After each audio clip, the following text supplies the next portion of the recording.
بسم اللہ الرحمن الرحیم۔ السلام علیکم۔ کون نہیں جانتا کہ مرنے کے بعد انسان کا جسم کچھ عرصہ میں مٹی کے ساتھ مٹی ہو جاتا ہے اور سوائے ہڈیوں کے کچھ باقی نہیں رہتا، مگر یہ حقیقت ہے کہ برگزیدہ ہستیوں کے مبارک اجسام دنیا سے رخصتی کے بعد بھی ہمیشہ تازہ پھولوں کی طرح تر و تازہ اور مہکتے رہتے ہیں۔ اگرچہ بہت سے لوگ ان باتوں پہ یقین نہیں رکھتے، لیکن سن 1932 میں قدرت نے اس کا کھلا ثبوت ہزاروں انسانوں کی آنکھوں کے سامنے عیاں کر دیا۔ ان دنوں عراق شاہ فیصل اول کے زیر حکمرانی تھا اور ایک رات حضرت حذیفہ رضی اللہ تعالیٰ عنہ ان کے خواب میں تشریف لائے اور فرمایا، اے بادشاہ، جابر بن عبداللہ رضی اللہ تعالیٰ عنہ اور مجھے دجلہ کے کنارے سے نکال کر کسی محفوظ مقام پر منتقل کرو، کیونکہ میری قبر میں پانی بھر چکا ہے، جبکہ عبداللہ انصاری رضی اللہ تعالیٰ عنہ کی قبر میں بھی پانی بھر رہا ہے۔ شاہ فیصل اول اپنی مصروفیات کی وجہ سے اس بات پر توجہ نہ دے پائے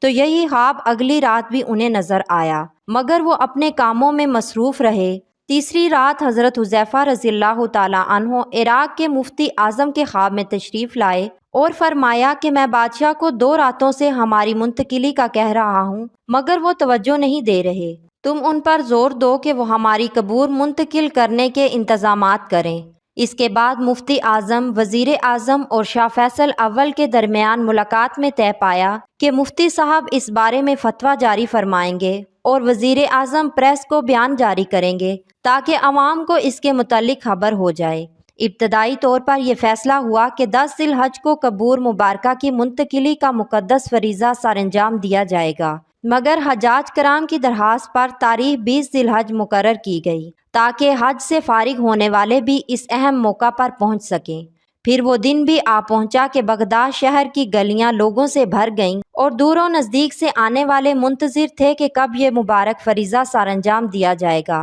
بعد از نماز ظہر ہزاروں لوگوں کی موجودگی میں دونوں صحابہ کرام کی قبور مبارک کو کھولا گیا تو واقعی ان میں پانی بھر چکا تھا، لیکن ہر دیکھنے والے نے دیکھا کہ ان مقدس ہستیوں کے مبارک اجسام ایسے تر و تازہ تھے جیسے ابھی چند لمحے پہلے سوئے ہوں، اور فضا نہایت خوشگن خوشبو سے معطر تھی۔ اس موقع پر ہر آنکھ فرط جذبات سے اشک بار تھی اور دیکھنے والے حیرت سے دم بخود تھے۔ انہیں دیکھنے والوں میں سے ایک جرمن فزیالوجسٹ بھی تھے جن کے سامنے یہ منظر تھا کہ 300 سال سے زائد عرصہ قبل دفنائے گئے مبارک جسم زندہ انسانوں سے بھی زیادہ تر و تازہ نظر آ رہے تھے، تو انہوں نے بے اختیار مفتی اعظم کے ہاتھ تھام لیے اور درخواست کی کہ انہیں مسلمان کیا جائے۔ اس موقع پر بے شمار عیسائی اور یہودی بھی مسلمان ہوئے اور قبول اسلام کا یہ سلسلہ کئی سال تک جاری رہا۔ دجلہ کے کنارے سے دونوں صحابہ کرام کی قبور کو حضرت سلیمان فارسی رضی اللہ تعالیٰ عنہ کے مزار کے قریب منتقل کر دیا گیا،